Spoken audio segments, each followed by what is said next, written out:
What is up, guys? I know I said I was going to release a video this weekend, which was last weekend, but life is lifing and it has been more of a curve than I thought. I'm also very limited on the hours I can working a full-time job, having a code enforcer neighbor. It's going to be a shorter video today. I'm just going to show you the progress that we've made with shaving the bay, prepping it for paint. So let's just get into it. Before we jump into the engine bay, if you guys didn't hear my first video or second video, I have zero experience welding. I don't even think I've used an angle grinder much, honestly. And so this has been a completely new process for me. I watched YouTube videos, but honestly, that didn't prepare me at all. That's why I said, you know, I had a couple unplanned fires, but they were small, of course. This actually is good for you guys, because you can know what to expect if you are brand new to this and you're like, man, I wish I could weld my engine bay to make it look nice. So this is what you can expect. This is realistic. I have a cheap welder, zero skills, but you know, I think it looks pretty decent. You guys can be the judge of that. Roast me in the comments for sure. Some of you expert welders like, actually, you shouldn't have used that welder, but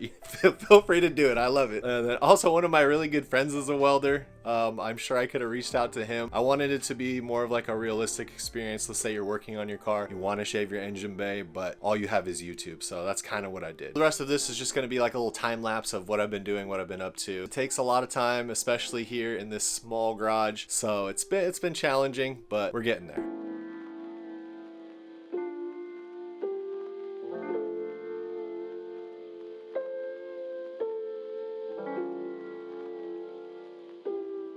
Of course, you always want to wear your safety equipment. The Pit Vipers come in clutch. They are OSHA certified.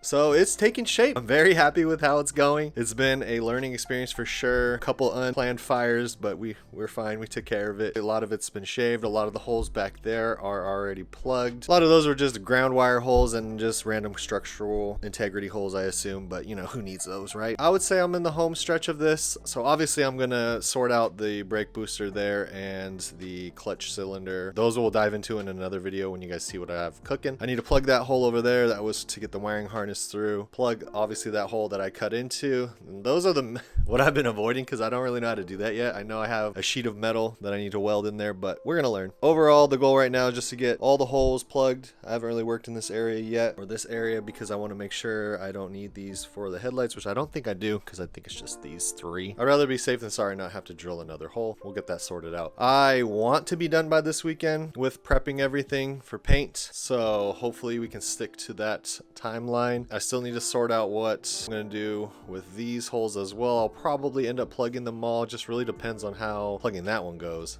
So we'll worry about that later.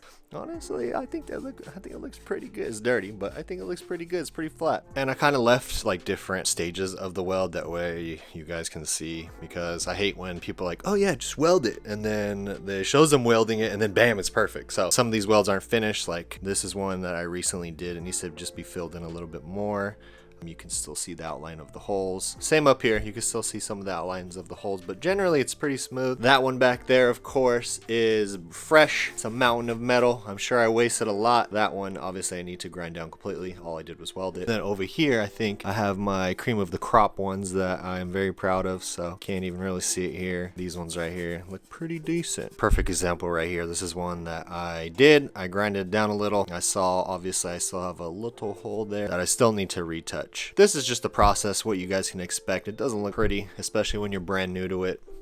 So hopefully this can give you some sort of idea what to expect, because when I first started welding, I was like, holy, that does not look like anything from the videos, but once I grinded it down, it looked a little better. Just for reference, if you guys are wondering what tools you need to do this, I have this belt sander from Amazon. I think it was less than 30 bucks. You do need a lot of belts because it eats through them pretty quickly. I have this cheap wire fed welder, non-gas. I honestly don't know where I got it, but I'll try to look it up. And then I have this angle grinder from Harbor Freight. I think it was, I don't know, 30 bucks on sale with various discs. All those have been clutch in getting everything how it needs to be. I don't think you really need anything else for this project. So we still have a lot of work to do. I want to get all of the welding and grinding and all of the prep done because I want to focus on sealing it so it doesn't rust, painting it, and then we can worry about where things go and how I'm routing things like brake lines. But also shout out to the 2JZ Miata. He's really been helping me out with the shave. He's been sending me his pictures, let me know how he did his. As you can tell from the name, 2JZ Miata sounds amazing. So go go check out his page. I'll link it in the description. That pretty much wraps things up for this video. I know it was a quick one. I originally wanted to get this video out in a week, but the welding